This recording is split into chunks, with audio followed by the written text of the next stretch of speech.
yourself. We're all working together here. The thing on the walls and then the bodies in the space. And that's the idea, right? To focus on ekphrasis and to think about not just ekphrastic writing, but how do artists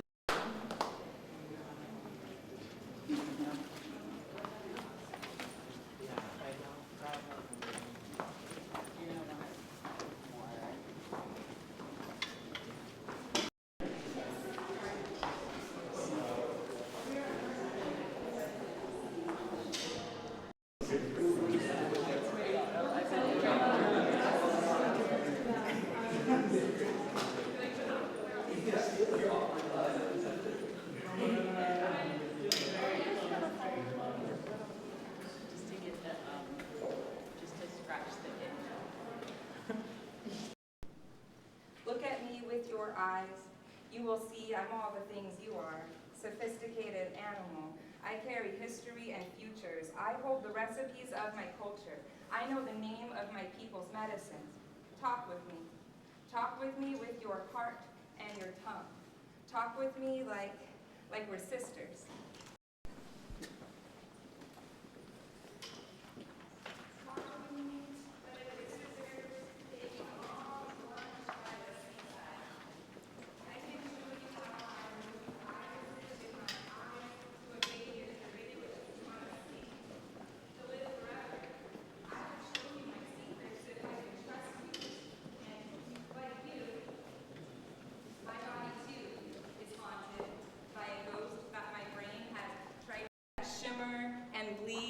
Cyclically, yeah, I'm triggered. I learned to not remember. My brain deemed it best, but I feel it in my body. I don't have words. It's in my breathing. It's in my arms that shake for no reason. It's part of me, and it will not shed. But I wish to be a eucalyptus tree and shed my bark each year. When you're afraid of the loud sounds and lights that come from the vast sky, that kind of terror does not go away. Words are just words, but war is bodily. War is pain in my body, in my stomach, in my womb, and it does not go away. And it is so that my body is a landscape. Having been bombed time and time again, I am maimed, thirsty, needing a hug and reforestation. Black sand and obsidian fall from slashes in my skin. This is how you will exploit me, huh? I know you will. And it should be of no surprise then when I birth the bomb and I nurse it on my breast, that I vaccinate the bomb, that I pacify the bomb, that I teach the bomb my mother tongue, and I am blasphemed by its choice of words so young and so early. Must have been destiny, but of course you blame me. Dream of the desert grows and blooms from the concrete where there used to be a forest. What was will never be, but what will be? There's no such thing as a minor brain injury, or at least the doctor said. And yet, there's a spectrum of minds. Some wounded more than others by circumstance and tragedy. I'm one of the lucky ones, right? Displaced but living. I'm so lucky, scarred but still beautiful by your obscene standards. I'm lucky, huh? But what's worse? To struggle or die? To persevere or surrender? Winters come and go and still thrives the arrow. But after the bomb, we couldn't find her anymore. You argue that war is inevitable, that war is natural, but the plantain cannot sustain the toxicity of your warfare, the poison of your necessity. And when we cannot find the medicine, what does it mean to be sick? Who's afflicting and who's affected? Who's healing and who can't heal? Your cracks are showing, he said with disgust. He didn't use his big hands to fill them with sweet earth. He didn't ask how I came to be in a time of drought and deprivation. Your cracks are showing, like I need to apologize.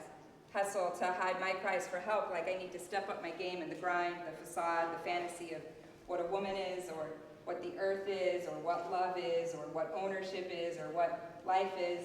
Yeah. My cracks are showing. I said it out loud. I thanked her in my mother tongue, the one that recognizes our relationship to each other, the water and the land, that one, the one that was taken from me, that one. Look, there's so many eyes on me. Cameras where there used to be shelter, where nature sang a sweet palm song in the breeze. Now topless trunks still stand and tell of what used to be. There used to be life regenerating all around us, and now, even long after the smoke has cleared, even after the red in the sky is gone, I don't feel seen, not even now. I'm watched. What is it that you're watching for? Are you checking to see if we still enjoy our torshi? Do our faces soften up when we open the jar and the scent reminds us of our mother, of childhood before you took it from us? Have you recorded the way we smile? Taken the time to note if I hand wash my hashimi dress or do I throw it in the machine with the white athletic socks? You tell me. What do you see? I'm not sick. I'm in pain all the time. Every day and every night, I go to the other side. Some say there exists 3 pillars, one for transcendental wisdom and intuitive intelligence, another for love and compassion. Yes, this has always made much sense to me. I just never much liked having to draw the line. But the 3rd pillar is just a reminder of mortality. And inside this triangle, we realize that safety doesn't really exist. So what are you watching for if not to keep us safe with all those eyes? For signs of life? Or would you prefer no one live here? For it to be just a site for your invasive drilling? Your demonization of me is damage control. I can see it. You dehumanize us, and you run us from the soil that we have loved and studied faithfully for generations. We are the land, and the land is our language. You cannot replace us. I do whatever it takes to escape, but what if you're everywhere? Well, the land is us, and you cannot escape that. An angry hand with no pulse sprouts from the aftermath. You call it something vague and numb, but our survival is precise, and our medicine speaks without words. You just make it so hard to be human anymore. We are displaced from the choice of living out our dreams until further notice. My dreams have been rewritten and poorly translated just to make me look good on paper, as though I will be of good service to your country or any country, and by that I mean nationalism anywhere. How can I convince you in your language that I am good enough? Good enough to save, like the oil you harvest from the land. Good enough to save and siphon and seal tight and accidentally spill and then sell. Unlike the palm trees that you behead. Good like the flattened earth after you have demolished houses. Good enough for a fresh start. Good enough to work in your economy. Good enough to survive, like the way you market war. Good as mass murder masked as freedom. There is no logic to your false morals, to your language, to your story, except propaganda, and we know this, and it continues. And still, I try to understand. I look at you as a human. If you told me that you too follow your part, dear colonizer, would that somehow justify the trail of dead? Or do you not look behind? Is only facing forward the way you skirt accountability? I'm trying to understand how Operation Iraqi Freedom preserved my life or gave me freedom, and I just can't find any truth in your campaign. I would have loved to connect. I would have loved to teach you how to sort poppy seeds from that of mustard in the black sand and in your lover's callous hand. I could have shown you how the sword fern takes notes with its spores, how they observe the weight of our gait and the threat of your migration, how the lilies mimic our gestures to warn the bees and birds of your violence, but I've been stripped of my tools as of late. I am just a human assimilating to survive. I pretend sometimes to know less so as to not threaten you. I look you in the eyes, human to human. I try to understand. 1. Above us, we no longer hear the worry of footsteps. There is no more building of walls. There is an absence in the air. No humming mother's lullabies. There are no more giggles or cries. There are no longer tiny toes tickling through dirt and mud, greeting us in surprise. No funerals giving back to us those weary souls who've died. There is no mourning of loved ones lost, no sorrowful goodbyes. 2. We wait for the touch of hand to dirt, tilling our soil so dark. We wait for a seed plant, for a soft touch, for soothers sow. The sun continues to set. We wait in the moon's glow. We get maniacal laugh, then silence. We get boot stomps, booming blasts above the surface of our ground. We push through debris of the long-forgotten walls, dolls, materials once known. They've manipulated things used over fire, pressed, pushed, produced by our stone. We reach for the warmth of the sun. The heat bleeds through our veins as we grow, then we are continuously cut down to none, forced to find other paths to go. We know war more than any other. We don't need gunpowder or flame. We've been here since large creatures munched on our mothers. We mourn for those who can no longer fight, whose bodies feed us for centuries. We taste your tears, acidic soil. We taste fear between bloody grains of rock and sand. We taste love lost in our waters, blooming with hope for tomorrow. 3. What is this body? What is this fleshy, warm-bodied thing? What is this hip curve? Why does this dip dimple in places unseen? What is this arm leading to? What does this curve do? What is this collection of thickness, soft to touch, so close to non-existent as evening's morning dew? What is this body? What is this curve under cheek dirtied by our soil? What lies beneath this thin, flesh-freckled skin? Why was it in pain? From the inside, behind twisted intestine, what is this bleeding thing? Why do these parts touch? Why did they catch flame? What is this body? Is it land? There is surface and savanna and grass. There's mountain and peak, valley and highland. What is this body? Is it ocean? Water runs like stream, like river, rip tides cross its chest. Water flows across cheekbone, jawline, chin, down neck, down breast, sternum to rest in the lake of a navel. Why did they stare at it with absent hearts? Why were their thoughts so dark? Why did they cover their shame with our dirt? Why did they touch and force? Why rip away skin from meat, from bone? Why did they tear it apart? Why did they grab it so hard? Why give it back to us so quickly? What was this soft, fleshy thing? 4. Seed scatter, my children strewn about by cold hands, lifted by the roaring, whirling winds of war, elevated like precipitation moved by a downpour. Wherever they fall, we catch them, we cover them with ourselves, we hear their cries and their thudding lands, we hear the change in their tones. We see their blending, the love they give, we send message, we send signal.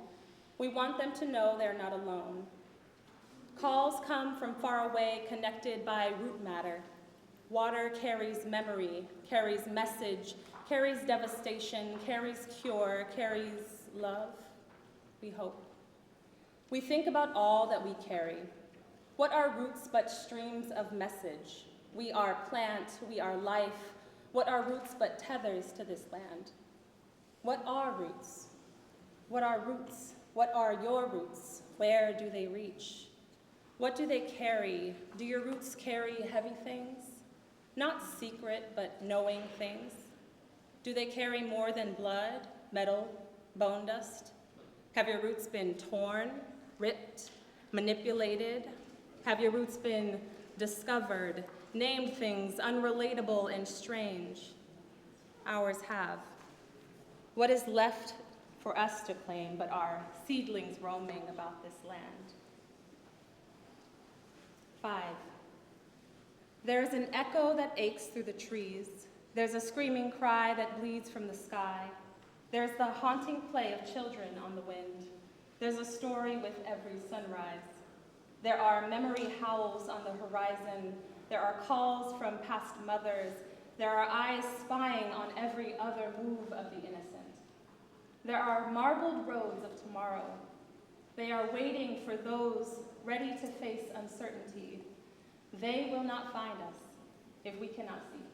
If we bury ourselves underneath, if we scrape iris from sclera, if we peel dermis from bone, remove lip now unspoken. They cannot take us if we cover ourselves in the dirt of our home. This is where placenta is buried. This is where the skin of mothers have shed. Thick follicles of fathers lay unworried. They cannot remove motherland from within. They cannot tell us we are wrong, where we belong. We belong. We have been here all along. 6. I will not bend for you, but will contort my growth around your interruption. Your attempt to disrupt each place I need to reach, each bed of dirt I need to feed, I will become an interruption as I move my parts around and through your stagnancy. I will crack you apart, avoiding your boot press, your breakneck, your breathless attempts of demise. I will break through these walls of your artificial, your mimicry of nature. I will see through it all. I will not do this alone.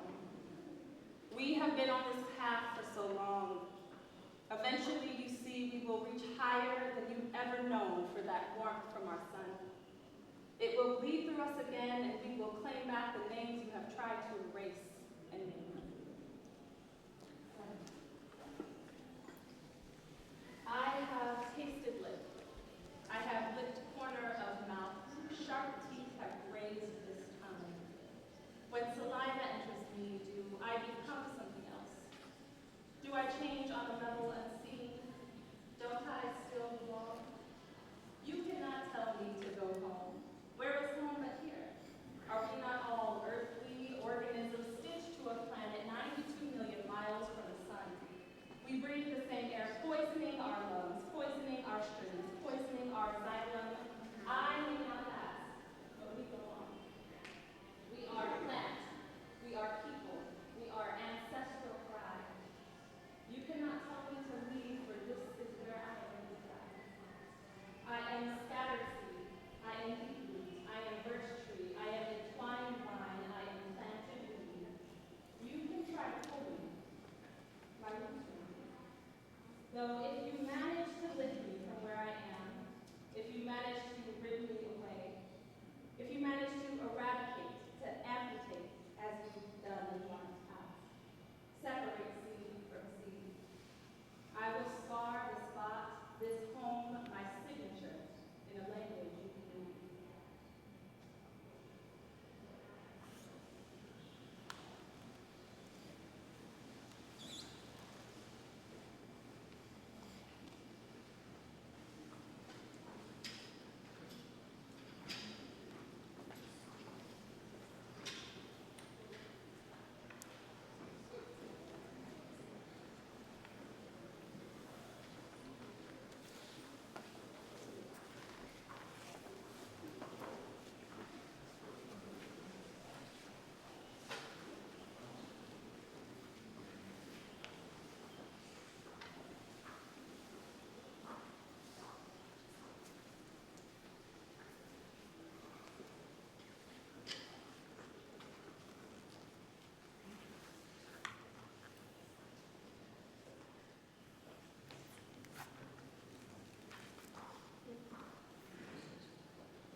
all have a good night.